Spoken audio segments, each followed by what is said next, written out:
Hey, what's up, YouTube? Welcome to my channel, Ask Jimmy Smith. Today, I'm excited to be talking to you about somewhat of a new strategy for Amazon arbitrage success. So if you've got an Amazon FBA business or you've been looking into getting into arbitrage at all, I'm going to explain a few different things. First, what is arbitrage?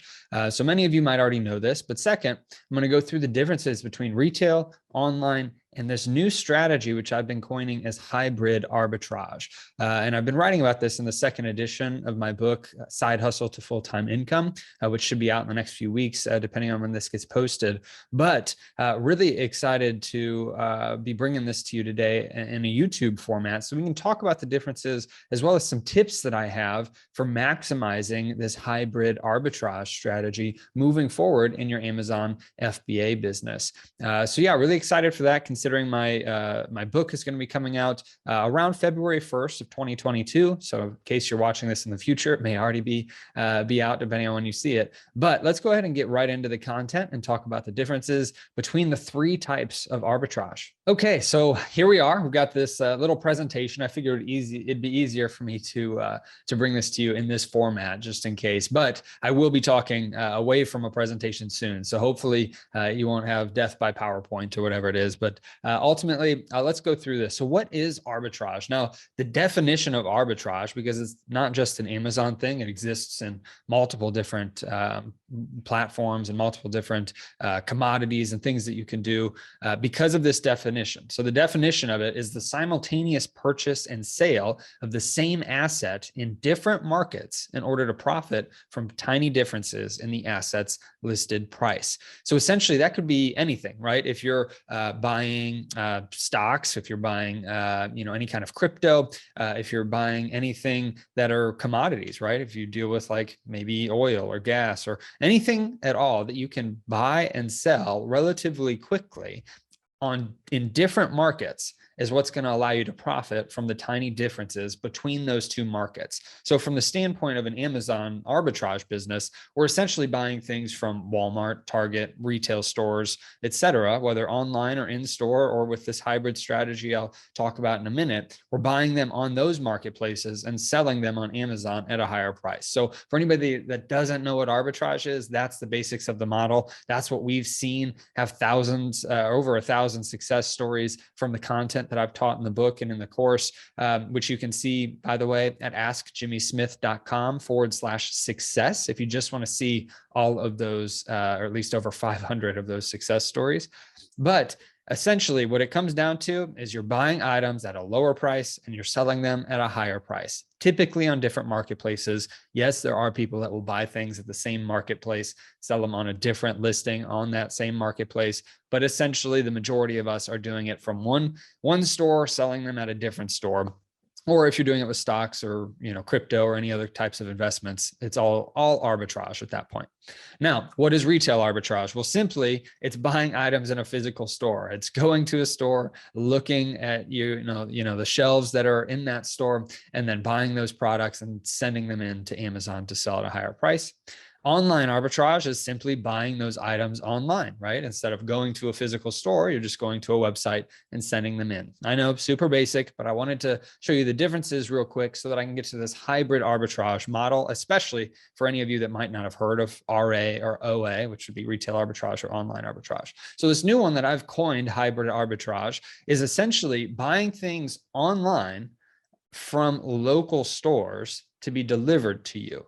So really the main things to look out for here is that, well, retail arbitrage are your local stores. Now it could be Walmart, Target, etc., but they're in your local store, real close to you, typically, unless you're driving around. But either way, you have to go to a physical store. Online can be, I could buy something online from someplace in Wisconsin that'll ship it to me, but it's not necessarily local. So it has to be a big enough company that's willing to do shipments across the country.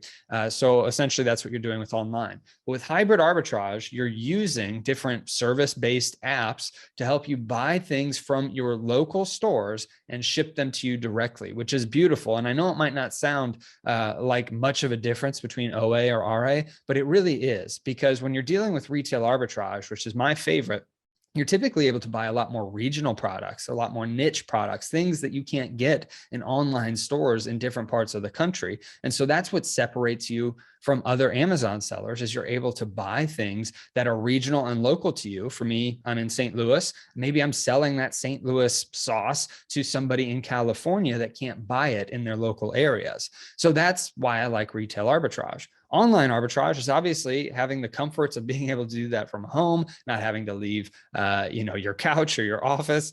You can just do it all from home, have it shipped wherever you want. Where hybrid arbitrage is doing it from home, but you're still able to buy those local and regional products and not have to leave your house at all. They will deliver it to you most of the times at a small fee, right? To use that service, like if you're using Instacart, or you're using Shipped or TaskRabbit or DoorDash, any of those services out there, they will deliver it to you for a small fee, but it's worth it. So you don't have to take your time to drive to the store, stand in the aisles, stand in the checkout lane, all of that. They will do that for you. So I love this model as a potential future of kind of where it's all going. Essentially, they're all similar methods. So if you don't know how to do arbitrage or any of that, you can check out a lot of information on my channel. Go to my website at AskJimmySmith.com to find out more information about how to do this. But essentially, you can build a business with any of the three, or my preference, utilizing all three of them. But I know people that only do online arbitrage. I know people that only do retail arbitrage. This hybrid strategy is newer in terms of, it being coined this anyway. So I'm not sure if people just doing this by itself, but either way, it should be something that you should add into your arsenal. Let me get out of this presentation. Okay, so let's talk about why hybrid arbitrage is a good thing to incorporate. There's a bunch of different reasons, but the big one for me is that you don't have to have any employees at all to do this, and you're essentially utilizing almost employee-like services, right? You're utilizing an app that has independent contractors working for that app, and they're going to be going out, doing the shopping for you and bringing it to your house. So that saves you a ton of money and effort on having to train people, having to get them, organized enough to send them out and buy those products. They're literally already trained on how to shop in the store, and they're ready to bring it to your house for you and deliver it for you. The next thing is that ultimately you can stay home, right? You don't have to go out. You can stay at home. You can do a lot of research from home. You can use the extra Google Chrome extensions that you've got at home that you can use with online arbitrage. You can use those same ones with hybrid arbitrage as well. So it's a beautiful model because you don't have to leave your house if you don't want to, or if you just, don't have the time. It's a huge time saver for you because ultimately you can do it from home. You don't have to go drive to the different stores. You don't have to go to multiple stores. You have somebody else that's doing all of that for you for a small fee. And essentially, because of that, it's easily outsourced. It's all these apps already exist. They've basically, over the last couple of years, because of the pandemic, there are more people than ever utilizing these apps for extra revenue streams. And so they're ready to go out into the stores, buy the products that you've already bought, and bring them to you directly. So I've got a few different tips for success for you using this model. So first and foremost, I suggest using your local stores for this. Don't use Walmart. I mean, you can use Walmart. There are, I believe DoorDash works with Walmart and other apps that work with Walmart. But to me, it's better to use your local stores. And the reason I say that is because you're going to get much more niche and regional products than you could get at a Walmart. Walmart, they've obviously got national distribution. Yes, they do have some local products at the Walmart physical stores, but those local stores of yours will have much more of those products and more availability of them as well. Plus, you're supporting local, which is always nice to do. Next, use a prep center or use a friend's in a different area than your own. So this is a great way to start to diversify your product mix. Instead of me in St. Louis always buying products that are just St. Louis, I can go to any Instacart or DoorDash website and I can type in an address of a prep center that I have. Maybe my prep center is in Florida or Alabama or in New York or wherever, but I can type my address of that prep center into the Instacart app and they will deliver the products to that prep center. And the reason that that's so important is because you can look at local stores that are in that area. For instance, in St. Louis, we don't have a Hy-Vee that I know of anyway, that I've seen in a long time. I know we've got them in Missouri, but we don't have them in St. Louis anywhere near me. But there are Hy-Vees in other parts of the country. Maybe where my prep center would be, I might have a Hy-Vee or a Sprouts or a Kroger's or something that I could shop from that is different than the stores in my area, which is extremely important to get more diversity in your product mix that you're selling on Amazon. Also, you could use a friend. Maybe you've got a friend that's like, hey, what's this Amazon thing that you're doing? I'd love to get involved. Well, hey, friend, why don't you prep products for me? You could teach them to shop if you want, but how about I just shop for you in your local area? I'll shop it. I'll send it to you directly. And it's going to be those local regional products that have much less competition on Amazon already because they're only specific to those local areas. Essentially, if you had a friend in every state, you could probably do this and really build up an excellent network of different products, different products from different areas in your Amazon account. But ultimately, it really gives you the ability to grow and expand without having to grow and expand your team tremendously. You can just do this with a prep center that's willing to take OA orders. So it's a pretty beautiful model. Next, obviously, you want to be looking for regional products. This is something that I believe this is the reason that hybrid arbitrage is such a good model. You can find national products anywhere. I can find Oreos wherever I want to in the United States and outside of it, but I can't find those local sauces or dressings or maybe even just something else that's local in the area that it could be a local manufacturer for home goods or for pet products or any of those things, arts and crafts, that you might not have access to in your area, but a different area does. So look for those regional and local products utilizing these apps and these services because it will be extremely important into diversifying your product mix. And then next, if you are utilizing any of these apps, I highly recommend as you scroll through the different categories and products that you look for items that you do not recognize. So one of the beautiful things, Brittany and I used to fly around the country and we would train people in person and we guaranteed we'd find them at least 50 products in one day of sourcing. And we typically found over 60 to 70 doing that method.